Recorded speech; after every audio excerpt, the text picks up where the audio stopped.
అందరికీ hi friends, welcome to our channel Vijayalakshmi agro services. ఇది ఎవరో కాదండి పెట్టింది, నా ఫ్రెండే. ఇది ముఖ్యంగా మనకి ఆర్కేపేట నుండి తిరుపతికి వెళ్ళే మార్గ మధ్యంలో పెట్టాడు. తనకున్నటువంటి మూడు సంవత్సరాల అనుభవంతో ఈ యొక్క షాపుని స్టార్ట్ చేయడం జరిగింది.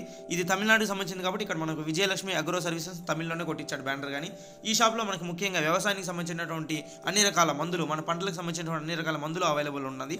కీటకనాశులు, అదేవిధంగా ఫంగస్ని కంట్రోల్ చేసేటివి, అదేవిధంగా కలుపుని కంట్రోల్ చేసేటివి, పెస్టిసైడ్ షాప్ అంటమంటుంది. ఇవన్నీ కానీ మనం ఇక్కడ పెట్టడం జరిగింది. తక్కువ ధరలో మనకి రైతులకి అందుబాటులో ఉంచారు. తను పనిచేసినటువంటి 3 సంవత్సరాల అనుభవంతో ఏ రకమైన పంటకి ఏ రకమైన వ్యాధి వచ్చినా కానీ ఏ విధమైన మందు కొట్టాలి, ఎంత డోసేజ్లో కొట్టాలనేటువంటి ముఖ్యంగా క్లియరెన్స్తో తను ఇక్కడ ఇవ్వడం జరుగుతుంది రైతులకి. అదేవిధంగా ఈ యొక్క షాప్లో ఉన్నటువంటి అన్ని రకాల ప్రొడక్ట్స్ కానీ మనము సర్టిఫికేషన్స్తో, అంటే మనకి పెస్టిసైడ్ సర్టిఫికేషన్స్తో ఇవ్వడం జరుగుతుంది. ఈ షాప్ ఉన్నటువంటి ముఖ్యమైన ప్లేస్ వచ్చి నియర్ బై ఆర్కేపేట. కావాల్సినటువంటి రైతులు కోరుతున్నాము. ఎందుకంటే అన్ని తావులు కానీ మనకు వ్యవసాయం సంబంధించిన పంటలకు సంబంధించిన మందులు దొరుకుతాయి. కానీ మనము బీఎస్సీ అగ్రికల్చర్ చదివినటువంటి నా ఫ్రెండ్ చేసేటువంటి ఈ సర్వీస్ అనేది చాలా నచ్చింది. చాలా రైతులకు కానీ చాలా ఉపయోగపడుతుందని మేము కోరుకుంటున్నాము. సో మీకు తెలిసినటువంటి రైతులకి షేర్ చేయగలరు. Thank you for watching this video. Please share to all your friends.